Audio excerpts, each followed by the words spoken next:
Right Patnam Narender Reddy అరెస్టుపై KTR ఘాటుగా స్పందించారు. MLA arrest Revanth Reddy చేతగాని పాలనకు నిదర్శనము అంటూ ఘాటు వ్యాఖ్యలు చేశారు. సొంత నియోజకవర్గంలో ప్రజలు చేసిన తిరుగుబాటును బీఆర్ఎస్ కు ఆపాదించే కుట్ర చేస్తున్నారు అని, కార్యకర్తలతో మాట్లాడినా కూడా ప్రజాప్రతినిధులను అరెస్ట్ చేస్తారా అని ప్రశ్నించారు.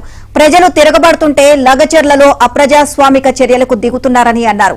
ప్రజల తరపున పోరాటం చేసిన బీఆర్ఎస్ ప్రజాప్రతినిధులను అక్రమ కేసులు, అరెస్టులతో భయపెట్టాలని చూస్తే అది మూర్ఖపు చర్చే అవుతుంది అని వ్యాఖ్యానించారు. ఇక ఉద్యమ కాలం నుంచి అక్రమ అరెస్టులను బీఆర్ఎస్ ఎన్నో చూసింది అని, రేవంత్ అప్రజాస్వామిక చర్యలపై బీఆర్ఎస్ పోరాటం కొనసాగుతూనే ఉంటుంది అని ఎక్స్ వేదికగా పోస్ట్ చేశారు కేటీఆర్.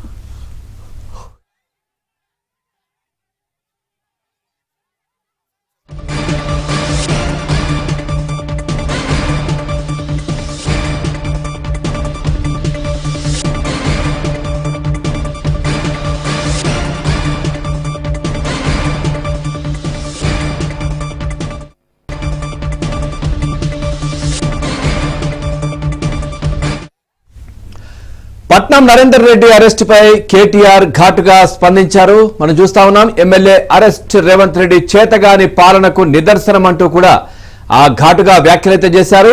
సొంత నియోజకవర్గంలో ప్రజలు చేసిన తిరుగుబాటును బీఆర్ఎస్ కు ఆపాదించే కుట్ర చేస్తున్నారంటూ కూడా, కార్యకర్తలతో మాట్లాడినా కూడా ప్రజాప్రతినిధులను అరెస్ట్ చేస్తారా అని ప్రశ్నించారు. ప్రజలు తిరగబడుతుంటే లగచర్లలో అప్రజాస్వామిక చర్యలకు దిగుతున్నారన్నారు. ప్రజల తరపున పోరాటం చేసిన బీఆర్ఎస్ ప్రజాప్రతినిధులను అక్రమ కేసులు, అరెస్టులతో భయపెట్టాలని చూస్తే అది మూర్ఖపు చర్చే అవుతుందని కేటీఆర్ వ్యాఖ్యానించారు. ఉద్యమ కాలం నుంచి అక్రమ అరెస్టులను బీఆర్ఎస్ ఎన్నో చూసిందని, రేవంత్ అప్రజాస్వామిక చర్యలపై బీఆర్ఎస్ పోరాటం కొనసాగుతూనే ఉంటుందని ఎక్స్ వేదికగా పోస్ట్ చేశారు కేటీఆర్.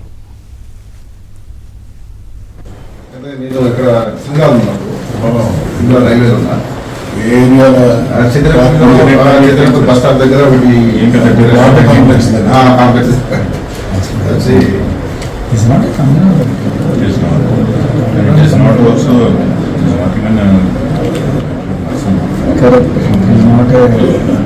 National sector